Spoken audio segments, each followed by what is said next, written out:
Hey, I hope you're doing well. And today I've got something really exciting for you Claude coders out there. And we're going to be getting started with daddy-claude, which is going to give our Claude Code the most optimal settings, in my opinion, to start making some killer projects and, working a lot faster utilizing Claude Code. So all we have to do right here is we're going to open up our terminal. Okay, so I'm pretty sure by now, since you're using Claude Code, you do know how to open up a terminal.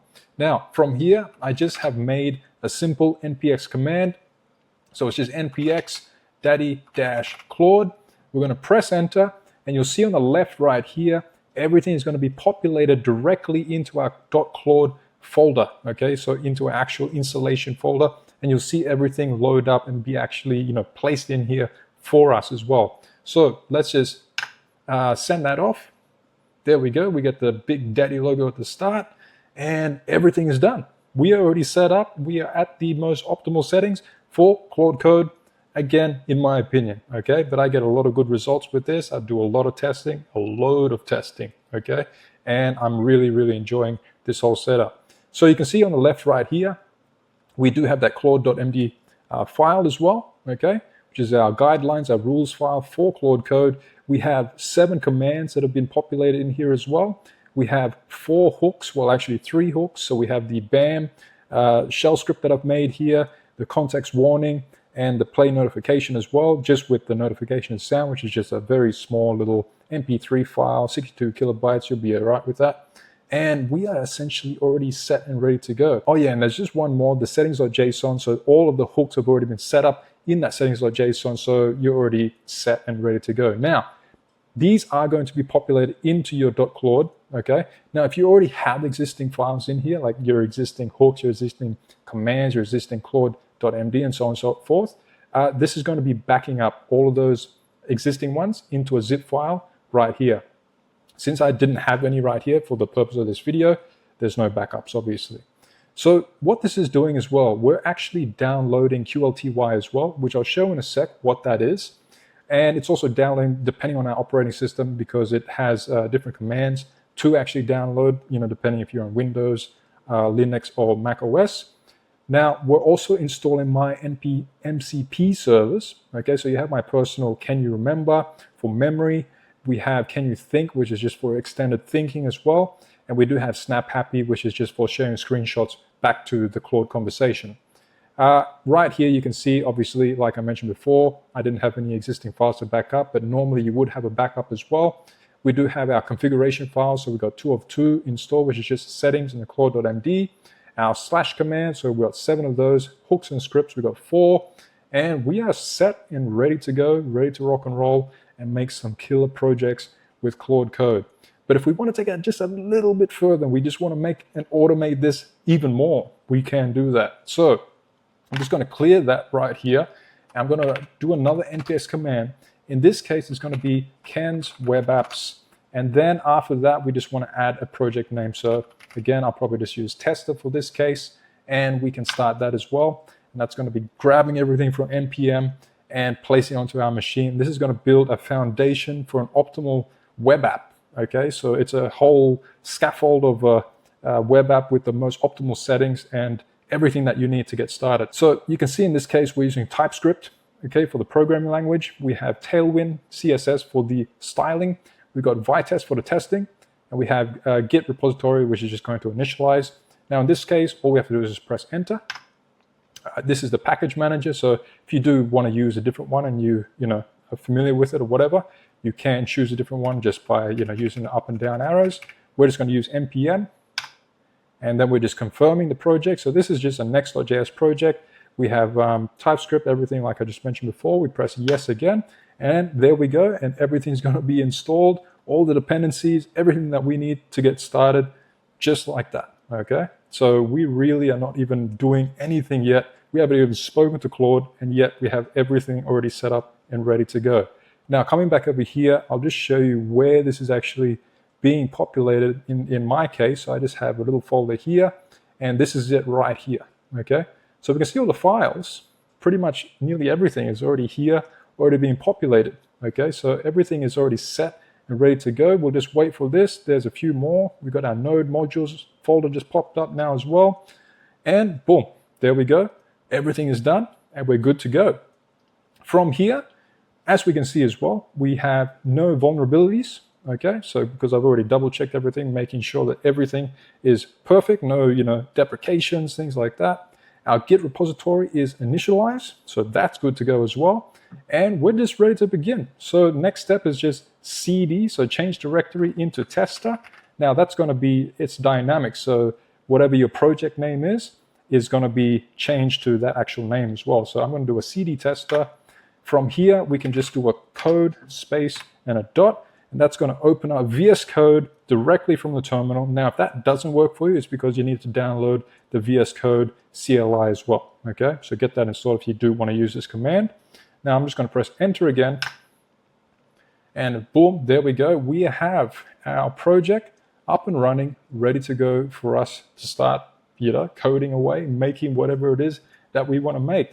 Now, just for my case, I like to also open up a little terminal here, because that way, if I want to do an npm install, I can just do all my little npm commands in here.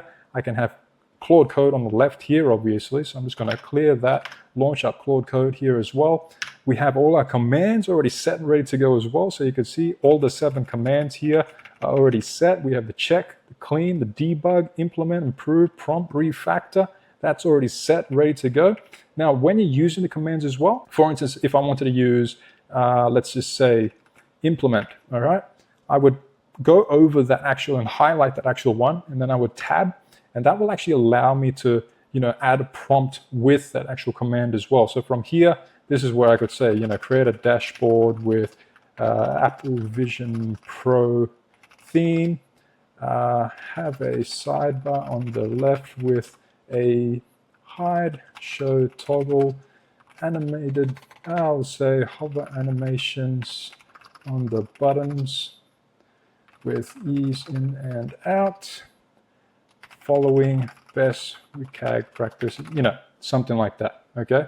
Very, very simple, but that's how we can use the commands with a prompt on top. Now, for the other commands, like for instance, like check, this actually won't even require you to do any form of prompting, okay? Unless you want to do a specific path, like you only wanted to do it on the components, for example, all right? So we could say, for instance, like check components folder, something like that, all right? If we just want to be very, very specific on the path. But if we didn't want to be, and we just wanted to check, everything, the whole code base, we just run check, press enter, send it off, and boom, Claude is up and running, spawning agents in parallel, checking everything out for you, in the most fastest way, but also the safest way possible, okay?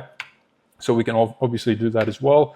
We do have refactoring. So again, we could refactor. Let's just say, for example, I wanted to refactor the loading, all right? So we could just put loading TSX, send that off, boom, it's going to start refactoring that as well.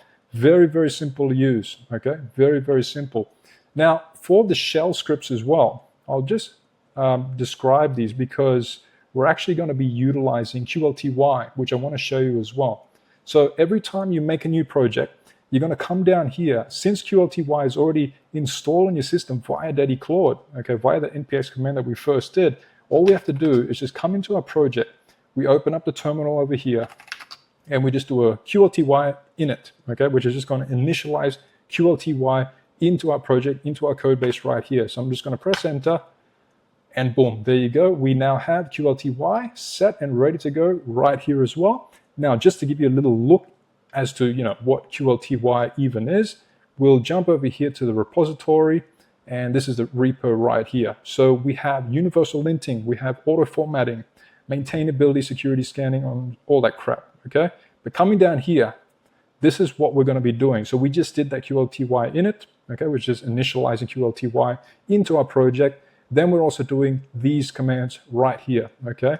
So we're doing the QLT check right here, which is going to be viewing a sample of lint issues. However, I'm also using the -- fix to also fix those lint issues if possible. Now, the remaining ones that don't get fixed will then be displayed as a post-tool use hook so that Claude notices these and then proceeds to fix them as we are conversing, as it's performing all its actions. And we're also doing a QLTY FMT, which is just going to be for auto formatting on every file edit, on every file write, update, and so forth. So we don't have to rely on these things anymore, because every time Claude is updating a file, it triggers a hook, okay, which then triggers the check, which then triggers the auto formatting, and boom, if there is an issue, okay, because it is coding with artificial intelligence, right? Sometimes there are issues as well. It's going to see those issues and proceed to fix them as well, without us even having to speak to Claude or anything, okay? So this is why it's very, very powerful stuff.